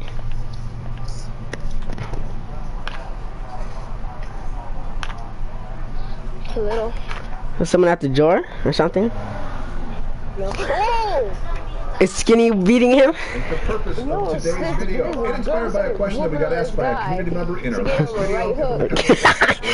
the quick jab. 1000 MT and wants to build a great team before 2K21 is released. Sounds like an interesting task and a fun challenge. And he said that the 500 MT filter has been inconsistent for him, and he was looking for obviously a better way to make MT. We get asked that a lot. That you're super low on MT and looking for what is the best way to start making more. Now Andre mentioned the 500 MT filter. What is that? That is where you're simply setting your minimum and maximum buy now for 500 MT and then spamming that refresh. And buying whatever. Let's go, I beat him. This is a good filter. To be honest, only using this if you're bored and or really broke. And honestly, no one should be that low. Please. Some solos. These bird solos are amazing. If he starts ground pounding, it's over. We recommend it. Ground pound it. Kimbo. Okay, this is my last. This is the last thing of the board. Please. Don't be so quick to quick sell player cards. When player cards have okay quick sell value, you might be able to get a little more for the card. Now, just a quick run through on player quick sell value. He got knocked out. Silvers for 425, golds for 450, 550, sapphires. Always want to look up player cards in auction before quick selling. Maybe discover that the player card is rare, or that the card just has some increased value because they're needed for a set, or because they're on a team with a popular spotlight sim player reward card. Look up a these cards. Bar? Posting them. Every little extra bit of MT is definitely going to help your cause. And you can post up to 50 items. Please, it's my last bar drop. Oh my god, why is this so bad? Watching small profits add up to a large profit. Oh, and put Damn. Work for you too. We do not recommend using them on players in the token reward market. On my Xbox account, I've got 3 Galaxy Opals from the token reward market. Zach Levine, Josh Smith, and Tim Duncan. But the cards, they're just okay. But really, these token player reward cards, they become almost immediately outdated by sometimes next day after the release, as better content is churned out at a pace of several times per week with new promos. Promos like the Prime Series cards, Glitched, Buzzer Beaters, Spotlight, and other random promos. Use your tokens to buy packs. Find the packs in the token market. We recommend buying Lights Out packs. Only 6 tokens per pack, 5 items in every pack. And every item in the pack has value, either auction house value or quick sale value. Like we said, make sure you tighten up your collection, meaning only keep around cards that you're running in your lineup. If you've got cards that are collecting dust that are sitting unused in your collection, or even if you have cards that are in your lineup that you're not 100% on, it is always best to sell them into auction. That cards can lose value quickly as new promos are released. Best to fill these spots with budget beats, quality role players. And then use that. Oh yeah, then he's drunk. He's dead. Yeah, you should just give up at that point before you get killed. Now the days when new content drops, these are no question the best days to work the auction house. And we got a new promo. Wait, is it Street Beefs? Is it Street Beefs? Drop Friday morning, and in these packs, several new cards. Oh, because that's a show on YouTube where just random people can just come and fight. Kirilenko, Bill Russell, and Kevin Durant. I'll put the price check on these cards. The diamonds you can find for just above their quick sale value of 1,500 MT. The pink diamonds, a small difference in their price between the two cards. Bill Walton you can find pretty easy for 10,000 MT. And the new out of position Giannis, that's a card that starts at around 85,000 MT. Now the opals, Kirilenko is actually less than Giannis. The card starts at around 60,000 MT. Just some 2K guy, he knows how to snipe. That's why I watch him. Out of position Kevin Durant, cards that you can run at the point. Cause he played. Yeah, he played Nobody Spent. It almost has like 3 million MT. No, 2 million MT. Recommend buying packs with your MT. Cause all he does is snipe. He doesn't. He only opens packs with MT, but he said he doesn't recommend them because he says they're scam. Been there several times this season on the CPS4 account. Instead, take advantage of the promo hype and work the auction house with your MT. Then use that MT. Watch Street Beefs. Versus trusting those pack odds. Yeah, pack odds. It's like random people can fight. It's like pretty much Kimbo Slice the kids. A 500,000 MT with it. To get started, you need. Finally, I can get the hack. MT, that is the perfect amount to get started. Yeah, it's just enough to buy any opal card that pops up. That's what? Less than whatever the cheapest opal is up for. Police dogs? Oh my god, they're drunk. Yeah, you get dog. That's trained it. Started the filter yesterday. We found that Opal Takeover was the cheapest. That card was getting posted for 30 to 30,000 pretty consistently for that amount. The filter, we're doing is setting our card color. One hook. And then adjusting our buy now price range from 500 MT to 28 or 29,000 MT. Spending that refresh. He's knocked out. Buying anything that popped up. Even getting an Opal Larry Hughes at the very top. One hook, that's all it takes. Price range. We could still sell back and at least at the very worst break even, or maybe make a little more. Yeah, being strategic with our pricing and being aware too of what's equipped to the card. Like with this snipe here. This Larry Hughes card had a diamond contract and a diamond 90 Fear of God equipped. Diamond contracts. Let's go. I need 20 more K for $1 million. There's a diamond 90. I'm gonna go snap. Alright. Wait, what'd you say? Find and sell several Larry Hughes cards. Some with higher profit margin. Why not? Hey, Phoenix, stop! Have 50 items up at all times. Any net gain is going to help out your cause. His best snipe yesterday was an Opal Larry Hughes, finding one for 10,050 MT. And this card had a diamond contract and diamond shoe equipped. Now the shoe is nothing special. It's a Jordan that doesn't have a ton of value in auction, but still it adds extra value to the card. Be aware of that with your pricing. It's Miss Phoenix. These cards will make you a steady stream of MT. What? Had some luck with some larger snipes using this filter. His best snipe here got lucky not once. They're throwing jabs? Finding some opals for 500 MT. And check it out, an Opal Trae Young for 500 MT. And the card too had a diamond contract and diamond shoe equipped. The shoe, a decent shoe, not a diamond 3-point shoe. It's the Nike Zoom 3 that'll sell for like 8 to 10K in auction. And using that filter, Opal buzzer beater Kyrie Irving suplex. Oh, is that fake or real? Be aware of what are the cheapest buy now. If you've got a card with some premium items like contracts or shoes equipped. What? Sell it for a little more. Yes, Scott, he's got to be fake. No, there's no way people just gonna be fighting out of nowhere inside of Russia. MT a fair price. Considering one pack alone costs 10,500 MT. Yeah, and your odds of pulling this card, they're not TMZ. In fact, we watched JC130 stream yesterday a pack opening where he blew through a ton of DC and MT. I think his best pull was a pink diamond Bill Walton, a card you can find pretty easy for 10,000 MT. Now he was able to flip that Bill Russell for close to 170,000 MT. A solid profit margin, you could say. Now other snipes using this filter, you got to carry Peyton for 25,000 MT. This card at auction sells for 35 to 40K. But this card though had a diamond for Shard Lewis snipe. Absolutely he's still staying on the other guy. For 85,000 MT and flipped it for over 1.5 million. The MT bounce back perfectly timed because a couple of days before that I had locked in a lot of MT for a great tweet before 2K21 is released. Oh, 500 fills. And a fun challenge. And he said that the 500 MT filter has been inconsistent for him. And he was looking for obviously a better way to make MT. We get asked that a lot. What? You're super low on MT. A UFC MMA fighter was forced to fight at a train station. Filter, what is that? That's where you're simply setting your minimum and maximum buy now for 500 MT and then spamming that refresh. And buying whatever pops up. Is it a good filter? To be honest, only using this if you're bored and or really broke. And honestly, no one should be that low on MT. Run some solos.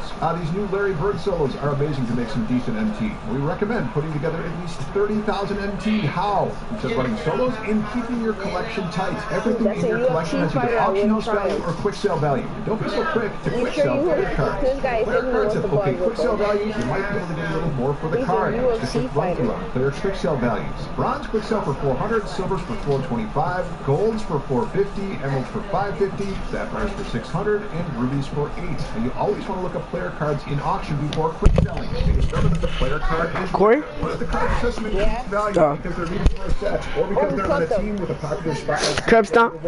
Look up each card before posting them. Every little extra bit of MT is definitely going to help your cause. And you can post up to 50 items at all times. So why not take advantage of that? In a lot of our MT making videos, we talk Isn't it actual UFC fighter? Small profits add up to a large profit. Oh, and put your tokens to work for you too. We do not recommend using them on players in the token reward market. On my Xbox account, I've got 3 Galaxy Opals from the token reward market. Zach Levine, Josh Smith, and Tim Duncan. For the cards, they're just okay. But really, these token player reward cards...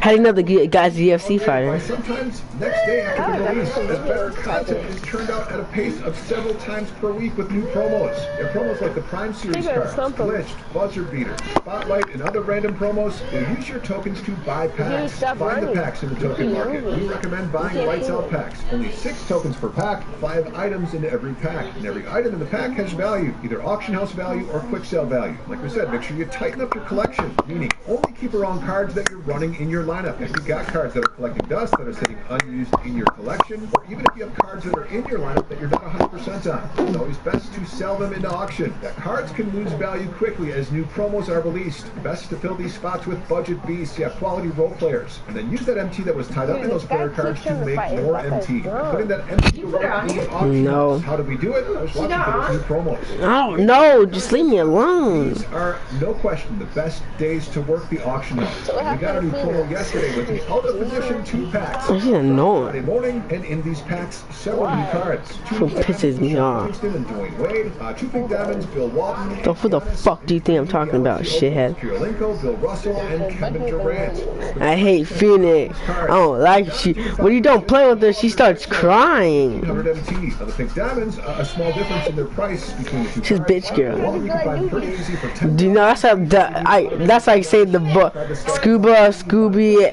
and Doobie. That's why I say they're the OGs.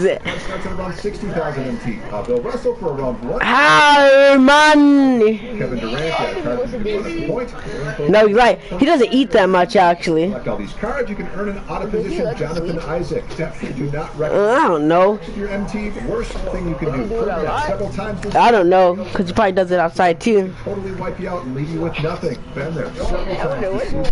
Did it have like a little house up there? Yeah, it's a pink one for the. It's like a big one. It's not big, but it's like where it's like 2 little rooms they can sleep in. Good. So we're going to show you the filter Pete used yesterday afternoon and made over a 500,000 MT with it.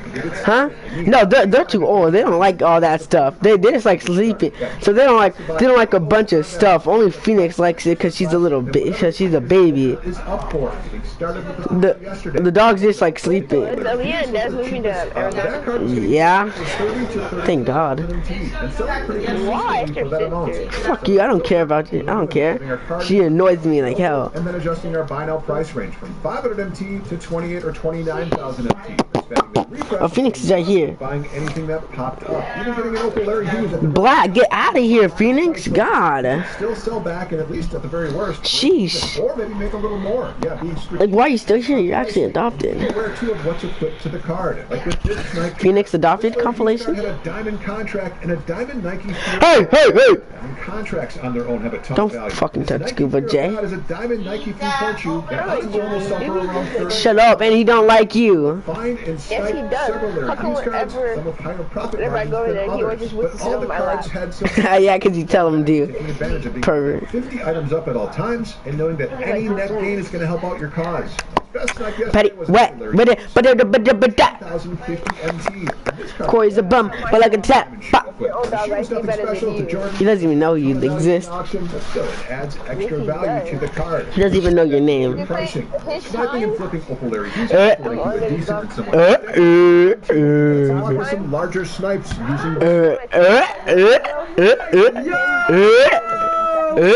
Guys, it's Logic Looks, and today we got a banger for you guys. In today's video, we are doing something a little bit different. It technically is a Galaxy Opal snap, but this video right here ends when we get a Galaxy Opal snap. As you guys see on your screen, I only have 100,000 MT, which is kind of sad right now, but I'll just kick you out then. And I thought, why not make a video?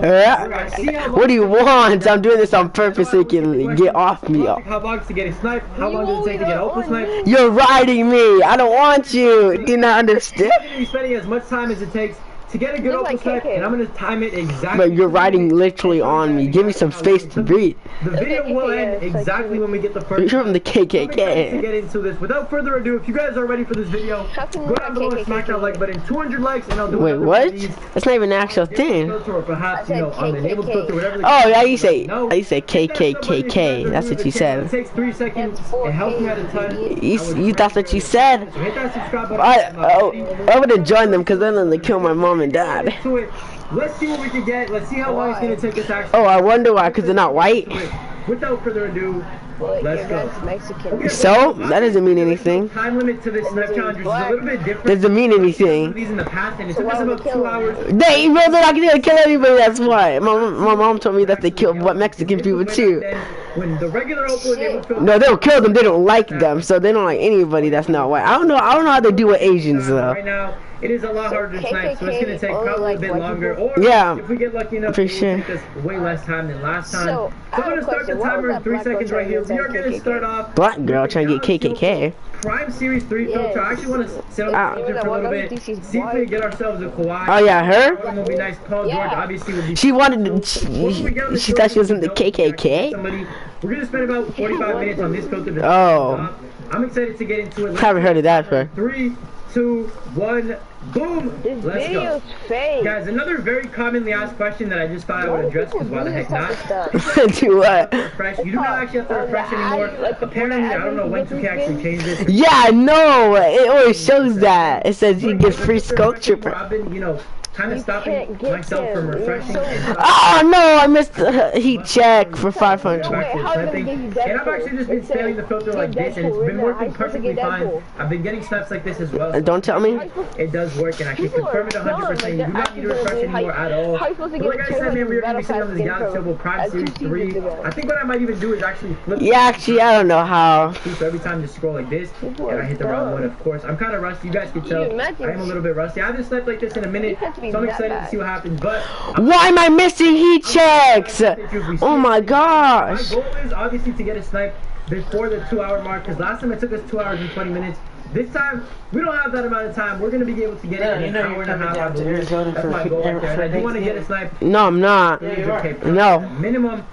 Leave me alone. Go away. I don't want you anymore. Leave me alone, you bum. And I keep messing up the filter, so let me focus up a little bit. Oh, yeah. Because she said I'm going to go to Arizona for Thanksgiving. Why? How could she get it to go to your house? Do you not just hear me? I said why. God, man, we just missed Luka. I said you bum, get away from me. 17 minutes in, and we saw our first snipe, and we choked on a Luka. Like, I was not expecting it at all. I was kind of confused. I kind of forgot what filter I was on. I'm not gonna lie. That's what happens when I do stuff in the background when I snipe. And I always do something in the background when I snipe, because if you don't, I mean, yo, I'm gonna be real with you, bro. You're kind of psychotic, because if you don't do something while you're just sitting if you here, what? I don't know what to tell you, bro. I was watching Netflix. Ended up I don't know. I wouldn't do anything Des would. We're only 17 minutes in. We got a lot of time left. Let's see when the next one pops up. Hopefully I don't know. I don't care. That's tough. I really don't care. Doesn't concern me. It would have been like a quick little 100K topic. To be honest, probably closer to 150. We missed it though.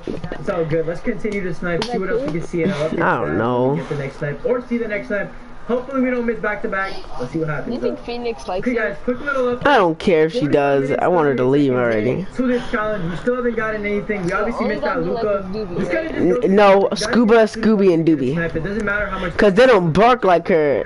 Cause when you don't play with the our dogs, the three that we had first, they don't do anything. They sleep, or they just like when we put them outside, and they just play outside. But if you don't touch Phoenix for 2 seconds, she goes like, I'll be back to kind of like it's mad. Timer again, but for now it is paused at 41 minutes 38 seconds. We're gonna see how long it actually takes us. No, they play outside and then eventually they go to sleep. Let's just keep going. Cause they get tired out. Okay, boys, I just got home, bro. I was literally outside playing ball for like 2 hours. Ate and all that good stuff. He either goes with my mom, cause sometimes my mom lets him go on the bed with her. And then sometimes, not all the time. And then sometimes, no, he doesn't pee on beds. Hopefully we see something else. Hopefully this. Sometimes it's on the floor, but most of the time it's outside. Because I'm gonna sit on this Prime Series 3. That's Scooby. That's Scooby who pees on things. Cause he likes to mark it. And see where we go from there. But for now, let's sit on this filter and see if we get lucky. Yeah. We have to watch him though. Oh, and then he just comes back. Yeah, if you tell him to. If you don't, he'll stay out there. Cause he pees like 2 times. Cause he remembers where he peed last time. Pees there, and then he comes back. What the hell is going on with these filters? I was just getting my background. Scuba pees on pads. I'm about to turn off Netflix, bro. Stuff is cursed.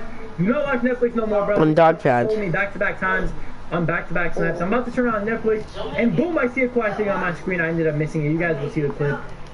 I don't know what to say, man. That's tough. Not you at all. We did take pretty much a day break.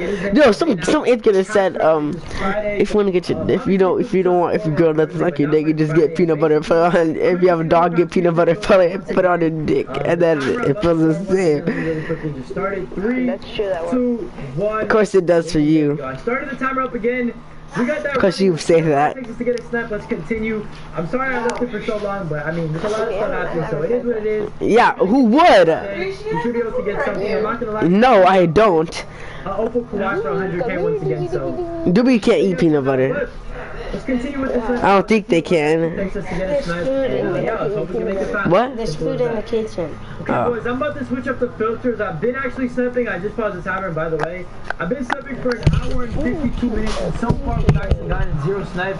We've technically seen 2. We saw that Luka and that Kawhi. Unfortunately, we couldn't get any. This video could have been done a long time ago, but I mean, for my sniping skill, somehow we ended up missing both, so it's fine. All I can tell you guys right now, though, we got these new packs in 2K with KD, Karolinko, and Bill Russell. So I'm gonna hop on a different filter. I'm gonna go Galaxy Opal. I'm gonna position 2, and I'm gonna try to snipe this KD if possible, or maybe a Bill Russell. Let's see how good this filter treats us. Hopefully better than the Prime Series 3. I'll be back with you guys if we get anything to update you. And yeah. Boys, as I'm doing this filter, Karolinko is literally slowly becoming a buy now, so I might have to switch off it, but let me use it until, I guess it kind of dies out. See if we can get a KD or a Bill Russell. Bill Russell will be nice too. If not, we're going to go back to the Prime Series 2 and 3 filter, or we might switch it up completely and I'll show you what filter we're going to hop on. But for now, let's continue on this, see if we can get a KD or possibly a Bill Russell. I'll take either one of them. Just please, no more Karolinkos popping up because they scare me every single time, but I'm not even kidding. Okay, boys, just like that, the filter is broken. In literally 10 minutes, Karolinko is a buy now, which means we're going to have to switch up filters. We're going to go back on the Prime Series 3 one for a little bit, and then we're going to switch into something that I don't really want to go to, but if I have to go there, I will go there, as we are over the 2-hour mark now, which kind of sucks. I thought by now we would have gotten a snipe, and we could have gotten a snipe, but unfortunately, you know what I'm saying, we missed the Kawhi and the Luka, which is fine. Video could have been done in 17 minutes. Unfortunately, again, I choked on that Luka and I missed the Kawhi, so that's tough. We're going to continue this snipe on the Prime Series 3. I have a good feeling, bro. I feel like a Paul George popping up today, and I'm going to end up getting it, so let's get into it. I'll be back with you guys to update you in probably like 20 minutes, so if you don't get anything in 20 minutes, I'll update you and I'll probably switch up the filters. Guys, I'm not gonna lie, man, it's at that 2.5 hour, almost 2 hours and 40 minute mark now. It's been pretty crazy dry right now. I'm not sure why, but it's looking like we might not even finish this challenge and actually get an opal snipe. We might have to end it up with some misses instead, but hey, I'm not gonna give up. We still got an hour and a half of basically time left technically, because I don't want to go overboard. I don't want to push it to like over 4 hours. The filters are dry. I can't really do too much about that, but we're gonna continue to snipe. I have a feeling that we actually are gonna get something pretty last minute, because that's how it always happens. When you least expect it, boom, out of nowhere you'll get something. So I'm gonna sit on the filter for a little bit longer, see what we get, see if we get anything. I might even switch up filters and go to a completely different one. If I do, you guys will probably see a clip of that. But if not, I'm just gonna chill on this Prime Series 3 filter. I do want to see acquire a Paul George, even a Luka. At this point, man, I'll be really happy with the Luka. I thought we were gonna get away with, you know, a Kawhi or something. Unfortunately, we missed it. I mean, it's just been rough out here. You guys know what I'm saying. Wow. We're gonna continue something, and then I'll be back and let you guys know we need to get something. Man, I'm frustrated with all this. Boys, this video was supposed to come out Friday. You guys are probably watching this Saturday. Unfortunately, man, I have failed, man. I have failed. I was unable to actually go ahead and get that snipe. It is 2 hours and 57 minutes in, bro. I missed him. I kind of went over him. I wasn't really paying attention. Well, not that I wasn't paying attention, but there were so many cards to look at. Ended up missing him. I did go decently fast, but it is what it is. The important thing is we finally saw something after hours. Well, not really hours. It's been like 3 hours. It's been over 3 hours now. But we finally saw something, which is perfect. We're going to continue to refresh. Hopefully we get something and actually finish this out for today. If not, you guys will be seeing it Saturday. Most likely Saturday. But let me keep going. So far we've missed 3 snipes, which is tough. Usually doesn't happen to me, but bro, I've just not been on my, you know, game lately, I guess. It is what it is. Listen, man. Oh my goodness, that scared the crap out of me. If that was like a month ago, that would have been a crazy snipe. Right now, that's not even a snipe anymore, so that's tough. But yeah, let me get back on my grind. Let me actually get a snipe. I'm excited. Let's go. Boys, we missed another snipe, bro. Shot for 100K right here. Once again, I feel like people are actually camping on this filter. Like, a lot of people are actually camping on it. And I have a method to kind of get rid of a card on this filter. I'm going to bid 700 on this. Then I'm going to go refresh, and there we go. We only got 1 card to score by now. I'm going to spend some more time on it. I feel like this filter could actually come through clutch. I know the Prime Series 3 filter was good and all, but unfortunately we missed 2 steps on there, so we need to get something. We keep missing. I have a good feeling we're going to get something crazy if we keep missing like this. I'm excited, man. Maybe an opal for 500. Who knows? Let's just keep going. See what else we can get. Well, I thought it couldn't get worse. I'm back. We just missed a real one for 90K. That was the first one I was actually super fast on, and somehow I still missed it. Like, I don't understand, bro. I think people are just camping on this filter, or I'm seeing stuff play. I don't know. Either way, we just missed a Bill Russell. That is like, what, our 5th snipe that we missed, which is just ridiculous at this point. I don't even know what to do. I'm going to spend a little bit more time on this, and then I'm going to call it a day, I guess. And then come back later tonight or tomorrow morning to finish this video off. Because right now, man, we could just not buy a break right now, man. It is tough out here. I feel washed for no reason, bro. I have not sniped in a hot minute. The first time I decided to hop on and do a snipe challenge, I'm out here missing stuff. I gotta get back to my ultimate form, bro. Simple as that. Okay, boys, I have decided to finally get back on the game, and now that I'm back, I know this video is already too long. I apologize about that. Honestly, I didn't think it would be long enough to even post this video. I thought this video was gonna be one of the ones that I just scrapped. But I feel like this is worth posting, especially after missing so many snipes.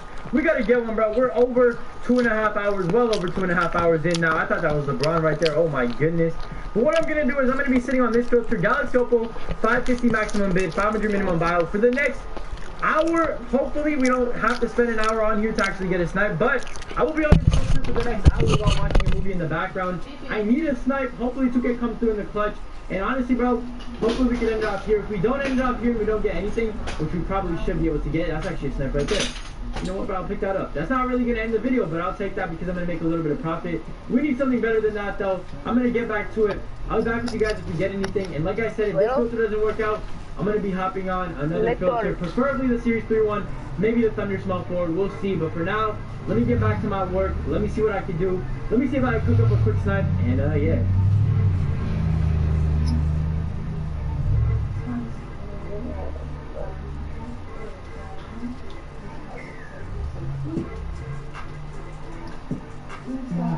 Oh my goodness, boys, there's no way, bro. I waited so long for this moment, you guys don't understand.